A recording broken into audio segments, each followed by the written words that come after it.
नमस्कार और स्वागत करता हूँ आपका इस नए वीडियो में।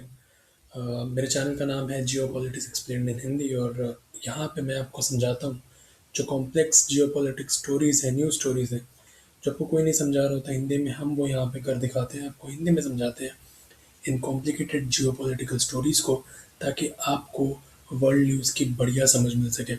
मैं हूँ आपका होस्ट सैकत घोष। तो आज के वीडियो में हम लोग बात करेंगे ग्रीनलैंड के बारे में। Greenland has become a bone of contention और इस वक्त ऐसा नज़र आ रहा है कि अमेरिका और यूरोप के बीच में कहीं एक थर्ड वर्ल्ड वॉर शुरू ना हो जाए ग्रीनलैंड को लेके। तो इस वीडियो में हम समझेंगे ग्रीनलैंड आखिरकार है क्या। कोई Greenland is not a country. Greenland इतना इम्पोर्टेंट क्यों है, उसका लोकेशन स्ट्रेटेजिक है, उसके पास क्या क्या मिनरल्स अवेलेबल हैं जिसकी वजह से Donald Trump has been so desperate to go for the jugular in Greenland. और जो उन्होंने एलिगेशंस लगाए हैं रशिया और चाइना पे कि क्या रशिया चाइना सच में ग्रीनलैंड पे दखल करना चाहते हैं, ये सारी चीज़ों को हम इस वीडियो में एक एक करके समझेंगे। ग्रीनलैंड की हिस्ट्री को जानेंगे, ग्रीनलैंड इतना इम्पोर्टेंट क्यों है जानेंगे, अमेरिका का ग्रीनलैंड में एक लेगेसी है सेकेंड वर्ल्ड वॉर से, उसको भी हम अच्छी से इस वीडियो में जानेंगे। तो बने रहिए अंत तक। सबसे पहले शुरू करते हैं ग्रीनलैंड आखिरकार है क्या। तो ग्रीनलैंड एक सबसे पहले आपको ग्रीनलैंड का मैप दिखाना चाहूँगा जिससे आपको ग्रीनलैंड की बढ़िया समझ मिल सके। ये तो इसका आर्कटिक मैप है। ग्रीनलैंड जो है, ग्रीनलैंड कोई देश नहीं है। Greenland is basically an island of Denmark. Greenland कोई देश नहीं है, Greenland is a colony of Denmark. पिछले 300-400 साल से, जैसा कि ये आप देख सकते हो, ये रहा ग्रीनलैंड का मैप। ये है ग्रीनलैंड का मैप और ये बहुत ही स्ट्रेटेजिक लोकेशन पे है। जैसे कि आप देख सकते हो, ये है अमेरिका, ये है यूरोप और ये एकदम बीचों बीच जो है एकदम ग्रीनलैंड का मैप। यहाँ पर ग्रीनलैंड एकदम यहाँ पे दोनों के एकदम बीचों बीच है, जिसकी वजह से इसका लोकेशन बहुत ज़्यादा स्ट्रेटेजिक है। तो जैसे कि मैं बता रहा था कि ग्रीनलैंड जो है डेनमार्क, डेनमार्क का हिस्सा, ये है डेनमार्क यहाँ पे, इसका हिस्सा है ग्रीनलैंड। और बेसिकली अगर मैं इसकी हिस्ट्री के बारे में आपको बताऊं तो ग्रीनलैंड जो है पिछले 300 सालों से डेनमार्क के एम्पायर का, जैसे कि ब्रिटेन एक रॉयल एम्पायर है वैसे डेनमार्क भी एक रॉयल एम्पायर है। और उसके 300 साल से डेनमार्क पे इन्होंने कब्जा किया हुआ था। डेनमार्क को ये अपना पार्ट बताते 300 साल तक। लेकिन 1979 में जाकर के डेनमार्क ने जो है ग्रीनलैंड को एक आज़ादी दी, फ्रीडम दिया, पर वो भी कम्प्लीटली नहीं। उन्होंने इसको इसका प्रोटेक्टरेट बना दिया। प्रोटेक्टरेट मतलब कि डेनमार्क का जो फॉरेन अफेयर्स है, डिफेंस अफेयर्स है, जो इम्पोर्टेंट इम्पोर्टेंट चीज़ें हैं, वो डेनमार्क ने अपने हाथ में रखा कि आपके फॉरेन अफेयर्स, आपके डिफेंस डिसीजंस हम लेंगे, बट आप एक इंडिपेंडेंट कंट्री की तरह काम कर सकते हो। यानी कि आप अपना खुद का पुलिस रखोगे, खुद की स्टेट गवर्नमेंट रखोगे, जो कि वहाँ पे लोगों को फैसिलिटीज़ देगी, जो कि एक नॉर्मल एक इंडिपेंडेंट कंट्री में होता है। जैसा कि आप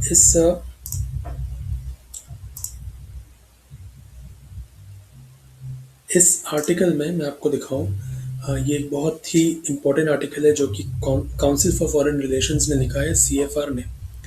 और इसमें हम ग्रीनलैंड का जो हिस्ट्री है उसका आपको दिखाते हैं कि 1979 तक डेनमार्क ने जो है ग्रीनलैंड को फ्रीडम नहीं दी थी। इट्स ओनली आफ्टर 1979 उन्होंने उनको फ्रीडम दी, लेकिन उसके बाद में उन्होंने उसको प्रोक्टरेट बना दिया। यानी कि आपके डिफेंस अफेयर्स और फॉरेन पॉलिसी का करता धरता मैं हूँ, हालांकि आप अपनी कंट्री को अलग से गवर्न कीजिए।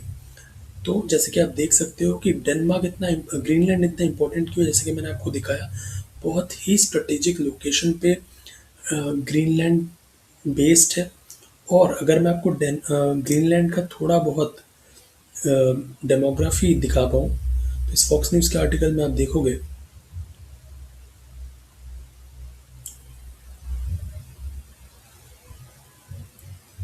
ये देखिए,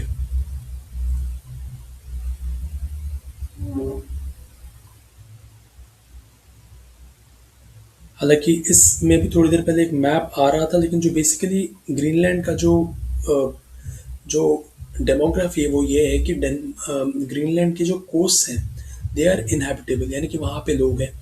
पर डेनमार्क के जो बीच के एरियाज है they are sparsely populated because there is all ice in there, वो रहने लायक नहीं है। बट क्योंकि ग्लोबल वार्मिंग शुरू हो चुका है इसकी वजह से वो आइस पिघलने लगी है, जिसकी वजह से जो रेयर अर्थ मिनरल्स ग्रीनलैंड में थे वो अब एक्सेसिबल होने लगे हैं। सो डोनाल्ड ट्रंप ये बहुत अच्छे से जानते हैं, और सिर्फ डोनाल्ड ट्रंप ही नहीं, रशिया चाइना को भी पता है कि ग्रीनलैंड के पास बहुत सारे रेयर अर्थ मिनरल्स हैं। ये रेयर अर्थ मिनरल्स क्या है? ये रेयर अर्थ मिनरल्स आपको बेसिकली आपकी गाड़ी में यूज़ होते हैं, आपके फ़ोन्स में यूज़ होते हैं, आपके सेमीकंडक्टर में यूज़ होते हैं, आपके बहुत इंपॉर्टेंट चीज़ों में यूज़ होते हैं। और ये एक और जगह सबसे ज़्यादा यूज़ होते हैं, वो आपकी military technology. And that is the reason ये तीन बड़े खिलाड़ी चाइना, रशिया, अमेरिका ग्रीनलैंड पे उनकी नज़र है, ताकि अगर ग्रीनलैंड पे उनका कब्जा हो जाए तो उससे काफ़ी हेल्प भी मिलती है। तो तीन चार इसके रीज़न, सबसे पहले बड़ा रीज़न है रेयर अर्थ मिनरल का। और रेयर अर्थ मिनरल अमेरिका को क्यों चाहिए? बिकॉज रेयर अर्थ मिनरल जैसे कि आप देख सकते हो सबसे ज़्यादा चाइना में है। तो अमेरिका जो है चाइना पे इस वक्त बहुत ज़्यादा डिपेंडेंट है फॉर रेयर अर्थ मिनरल्स। और रेयर अर्थ मिनरल्स अगर चाइना, आपको सबको पता होगा कि कोल्ड वॉर चल रहा है इस वक्त अमेरिका और चाइना के बीच में। तो अगर अमेरिका को इस कोल्ड वॉर को जीतना है चाइना के अगेंस्ट, तो उन्हें अपनी डिपेंडेंस किसी और देश पर रखनी पड़ेगी, चाइना पे नहीं। इस वजह से अमेरिका बहुत ज़्यादा डिस्परेट हो गया है ग्रीनलैंड लेने के लिए, कि यहाँ पे उसे वो रेयर अर्थ मिनरल्स मिलेंगे, जो कि सबसे बड़ा रीज़न है ग्रीनलैंड के इस वक्त यू नो क्यों ग्रीनलैंड इस वक्त सडनली इतना इंपॉर्टेंट हो चुका है। That was the number one reason. Number two reason है इसका स्ट्रेटेजिक लोकेशन। आप सिर्फ इस मैप को देख के नहीं समझ सकते, इट्स अ फ्लैट मैप। आपको ये समझना होगा कि दुनिया गोल है। तो अगर इस चीज़ को गोल कर दिया जाए तो उस वक्त ग्रीनलैंड की पोजीशन क्या रह जाती है, और आप चौंक जाओगे ये देख के कि how much strategic Greenland becomes when you see the globe. वही मैं आपको दिखाने वाला हूँ इस अगले स्लाइड में। ये देखिए, ये आ जाता है ग्रीनलैंड यहाँ पे, दिस इज़ ग्रीनलैंड नाउ। और अगर आप देखो ग्लोब में तो ग्रीनलैंड के ऊपर भी एक ओशन है जिसे कहते हैं आर्कटिक ओशन। और ये जो एरिया है ना, ये एरिया बहुत इंपॉर्टेंट है रेयर अर्थ मिनरल्स के लिए। यहाँ पे बहुत सारी इंपॉर्टेंट चीज़ें जैसे कि लिथियम हो गया, बैटरी में यूज़ होता है, आपके कार में यूज़ होता है, आपके इन्वर्टर्स में यूज़ होता है। लिथियम बहुत इंपॉर्टेंट है, वो ग्रीनलैंड के इन एरिया में और इस एरिया में मिलता है। और जब से वर्ल्ड इस चीज़ को डिस्कवर कर रहा है कि ये एरिया यानी आर्कटिक ओशन का एरिया बहुत ज़्यादा इंपॉर्टेंट है, क्योंकि यहाँ पे रेयर अर्थ मिनरल्स है, तीन कंट्रीज़ इस रेस में लग गई है कि कौन उस जगह को सबसे पहले एक्सप्लोर करेगा और वहाँ से रेयर अर्थ मिनरल्स निकालेगा। चाइना ने खुद कहा है कि they are going to explore this north Arctic region very heavily, because obviously China को पता चल चुका है कि यहाँ पे बहुत इंपॉर्टेंट रेयर अर्थ मिनरल्स है। रशिया, अगर आप देखो तो रशिया का पूरा ये जो कोस्ट लाइन है नॉर्थ का, वो पूरा आर्कटिक ओशन में आता है। तो रशिया के पास एक जेन्युइन एक्सक्यूज़ है to explore these areas, this Arctic Ocean. और अमेरिका के लिए भी ये बहुत ही स्ट्रेटेजिक है, क्योंकि आप देख सकते हो ये है अलास्का। तो ये अलास्का काफ़ी इम्पोर्टेंट है क्योंकि ये ना अमेरिका का पार्ट है। और अगर ग्रीनलैंड पे जो भी कब्जा करेगा वो यहाँ पे नेवल बेसिस बना सकता है। अमेरिका ने जो एक्सक्यूज़ दिया है कि रशिया और चाइना हम पे हमला कर सकते हैं, रशिया चाइना ग्रीनलैंड को लेके हम पे हमला कर सकते हैं, it's not a fluke. Lot of people are making a mistake because it's not a fluke, it is important. Because अगर आप देख रहे हो ये ग्रीनलैंड है, अगर यहाँ पे रशिया चाइना में से कोई भी एक कब्जा करता है और यहाँ पे नेवल बेसिस बनाता है, तो आप देख सकते हो कि यहाँ से अमेरिका पहुँचना कितना ईजी हो जाता है। ना सिर्फ ईजी हो जाता है, आपके पैसे बचते हैं, आपका टाइम बचता है, आपका डिस्टेंस भी बचता है। और यहाँ से आप अमेरिका पहुँच सकते हो, अलास्का पे हमला कर सकते हो, जिसकी वजह से it's a direct threat to US strategic interest. That's why America बहुत ज़्यादा ट्राई कर रहा है कि ग्रीनलैंड पे उसका कब्जा हो। रशिया का मैंने आपको वैलिड रीज़न दिया, और चाइना। तो ये तीन देश ही इस चीज़ को जानते हैं कि ये जो एरिया है आर्कटिक ओशन का एरिया बहुत ही हेवी मिनरल से रिच है। जो भी इस एरिया पे पहुंचेगा it will lead to more prosperous growth for the respective countries. तो दो रीज़न मैंने आपको बताया, एक तो हेवी मिनरल का, एक है स्ट्रेटेजिक लोकेशन का। अब इसके बाद जो तीसरा सबसे इम्पोर्टेंट चीज़ है कि अगर ये एरिया जो कब्जा करेगा, जैसे कि आप देख सकते हो बहुत सारा जो शिपिंग रूट है, अगर वो इस ये एक शॉर्टकट है, अगर इस शॉर्टकट से शिपिंग रूट गुजरा तो टाइम भी बचेगा, पैसा भी बचेगा। इसलिए अमेरिका चाह रहा है कि अगर यहाँ पे उसकी बेसिस बन जाए तो उसका रशिया का एक्सेस बहुत ज़्यादा पास हो जाता है, चाइना का एक्सेस बहुत ज़्यादा पास हो जाता है। और यहाँ जो वेस्ट वेस्ट कोस्ट है यहाँ पे अमेरिका का, उनके शिप्स यहाँ से निकलेंगे यहाँ से निकल के इस गैप से होते हुए नॉर्थ अटलांटिक को पहुंच जाएंगे। तो एक शॉर्टेस्ट रूट भी है। और अगर अमेरिका को स्वीडन में या फिर इन एरियाज़ में जो आर्कटिक कंट्रीज़ है, आइसलैंड है, ये सब जगह पे अगर उसे बिजनेस सेटअप करना है तो उसको इस एरिया की बहुत ज़रूरत पड़ेगी, इस शिपिंग लेन की उसे बहुत ज़्यादा ज़रूरत पड़ेगी। तो ये दो चार रीज़न है जिसकी वजह से अमेरिका ने बहुत ज़्यादा ट्राई कर रहा है कि ग्रीनलैंड पे उसका कब्जा हो जाए। हालांकि अमेरिका का ऑलरेडी एक मिलिट्री बेस ग्रीनलैंड में है, जो कि मैं आपको दिखाना चाहूँगा। ये देखिए, ये जो एरिया है जिसको हम लोग पिथुफिक स्पेस बेस कह सकते हैं, ये अमेरिका का मिलिट्री बेस है।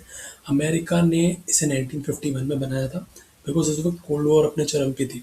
सबको लगता था कि रशिया कभी भी हम पे न्यूक्लियर अटैक कर सकता है। इसलिए अमेरिका ने यहाँ पे ग्रीनलैंड में एक मिलिट्री बेस बनाया था 1951 में, इस एरिया में, जो कि बेसिकली डिटेक्ट कर लेता था अगर कोई न्यूक्लियर मिसाइल उन पर लॉन्च हुआ तो।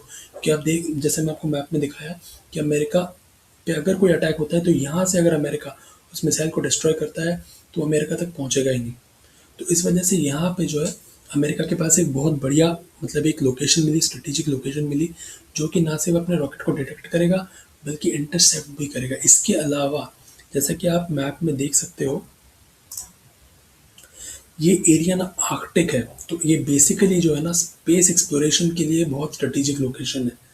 तो अमेरिका ने एक तीर से दो निशाने लगाए, उस एरिया पे अपनी मिलिट्री बेस बनाई ताकि रशिया से इनकमिंग कोई भी अटैक को वो रोक सके। लेकिन अब अमेरिका चाह रहा है कि वो पूरे के पूरे ग्रीनलैंड पे अपना कब्जा करे। हालांकि इससे पहले हम लोग इस पे जाए, मैं आपको इस चीज़ में बताना चाहूँगा कि अमेरिका ने सेकेंड वर्ल्ड वॉर में, आपको सेकेंड वर्ल्ड वॉर का मैप में दिखाना चाहूँगा ज़रूर। ये जो है सेकेंड वर्ल्ड वॉर का मैप है। 1940 से 45 के बीच में जब नाज़ी जर्मनी यानी कि हिटलर की सेना जीत रही थी, तो उन्होंने डेनमार्क तक पे कब्जा कर लिया था।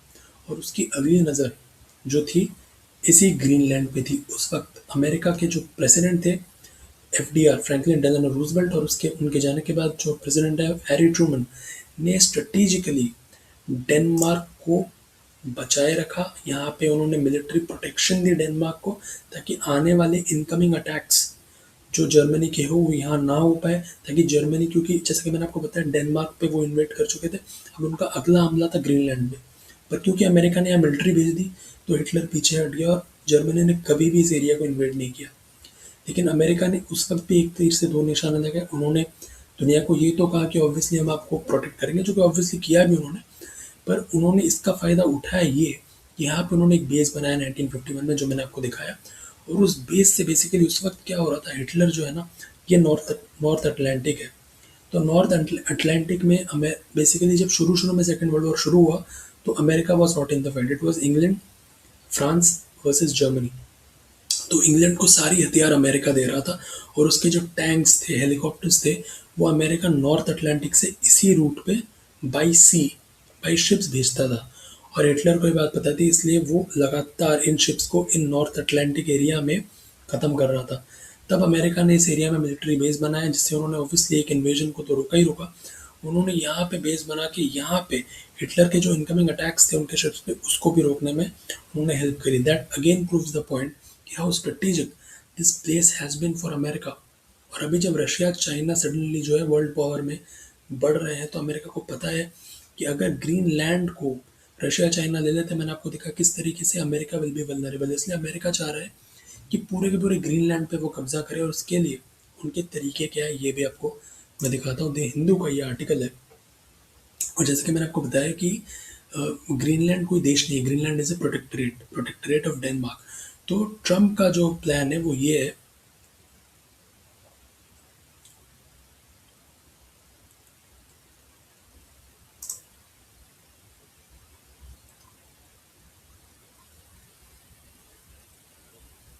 जैसे कि आप देख रहे हो कि उसका जो प्लान है, ट्रम्प का प्लान है कि आप इकोनॉमिक असिस्टेंस दो ग्रीनलैंड को, ताकि ग्रीनलैंड इसके बदले में ग्रीनलैंड अलाउ करे कि अमेरिका को और बेसिस अपने देश में खोलने का। जैसे कि मैंने आपको देखा, एक बेस तो उनको ऑलरेडी है, पफनिक बेस, बट अब वो चाहते हैं कि बाकी ये आपके जो है वेस्ट में पड़ जाता है। लेकिन अमेरिका चाह रहा है कि अब स्ट्रेटेजिकली टेक ओवर करे पूरी तरीके से डेनमार्क का, और डेनमार्क के वेस्ट में भी वो एक मिलिट्री बेस बनाए, मिलिट्री बेस बनाए। और उससे क्या होगा कि they will be able to get a strategic advantage over Russia and China who are also vying for these mineral rich regions। और इसके लिए अमेरिका का ये प्लान है कि भाई हम इकोनॉमिक असिस्टेंस दें ग्रीनलैंड को, ग्रीनलैंड बदले में हमें अलाउ करें कि हम वो कि आप आइए हमारे यहाँ पे, आप अपने मिलिट्री बेसिस नए नए खोलिए।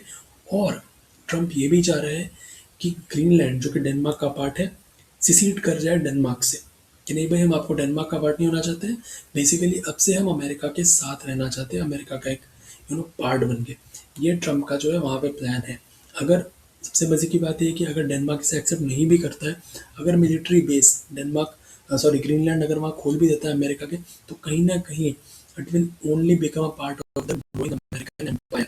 और इसके लिए जैसा कि मैंने आपको बताया, जो ट्रम्प का प्लान है to give them economic assistance, और उसके बदले में ये उन्हें वहाँ पे बेसिस खोलने के लिए हेल्प करे, ताकि बदले में आपको पैसा दे, प्रॉस्पेरिटी दे, और आप हमें वहाँ पे स्ट्रेटेजिक बेस और लोकेशन दो। बट हालांकि इसकी वजह से हुआ ये है कि नेटो कंट्रीज के बीच में एक वॉर शुरू हुई है, क्योंकि अमेरिका और डेनमार्क दोनों नेटो का पार्ट है। बट डेनमार्क क्योंकि बेसिकली ये जो है इनका पार्ट है, जैसे कि कश्मीर इंडिया का एक पार्ट है और पाकिस्तान उस पर कब्जा करता है, तो इंडिया पाकिस्तान में कॉन्फ्लिक्ट होता है। ये बेसिकली सेम हो रहा है अमेरिका और डेनमार्क के बीच में, क्योंकि जैसा कि आप देख सकते हो ये जो है military conflict can't be ruled out. ये ग्रीनलैंड की पीएम ने ये जो है उन्होंने अर्ज किया है, बिकॉज जो है डेनमार्क बेसिकली डेनमार्क ग्रीनलैंड को इतनी इजीली उनको लेने नहीं देगा, क्योंकि 300 साढ़े 300 साल से डेनमार्क के रॉयल हेरिटेज का पार्ट रहा है ग्रीनलैंड, और 1979 तक इन्होंने उनको आज़ादी भी नहीं दी थी। तो जब भी अमेरिका ग्रीनलैंड को हासिल करने की बात करता है, it will bring them into direct confrontation with one and only one country, that is Denmark. और डेनमार्क ने बहुत तेज़ी से अपनी मिलिट्री एक्टिविटी इस जगह पे बढ़ा दी है, specially after the response from Trump. जैसे कि अल जज़ीरा के इस आर्टिकल में देख सकते हो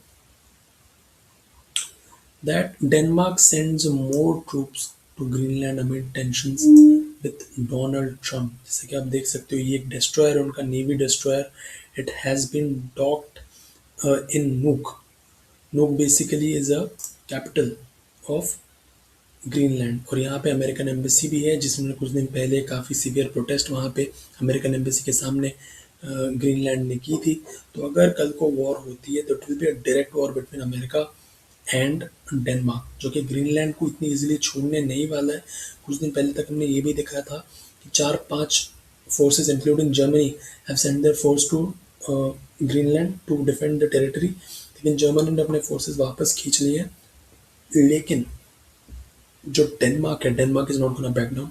डेनमार्क ने क्लियरली बोला है कि भाई अगर अमेरिका इस तरह की हरकतें करेगा तो उसे करारा मुंह तोड़ जवाब देंगे। जैसे कि आप देख सकते हो इस एनडीटीवी के आर्टिकल में डेनमार्क के एक पीएम ने डेनमार्क के एक एमपी ने कहा है, mister president, so this mister president beep of. ये जो है बेसिकली डेनमार्क का इस वक्त का रवैया है, और टोटली इस वक्त ये सिचुएशन हो रही है। और रशिया चाइना के साथ, हालांकि ट्रम्प ने जो कहा है उसकी बात में दम है, रशिया चाइना कहीं ना कहीं इस रिसोर्स रिच एरिया पे कब्जा जमाना चाहते हैं।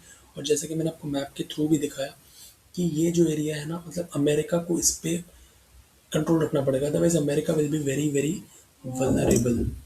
अमेरिका बेसिकली चाह रहा है कि वो इसको ना मार्शल आइलैंड्स की तरह ट्रीट करे।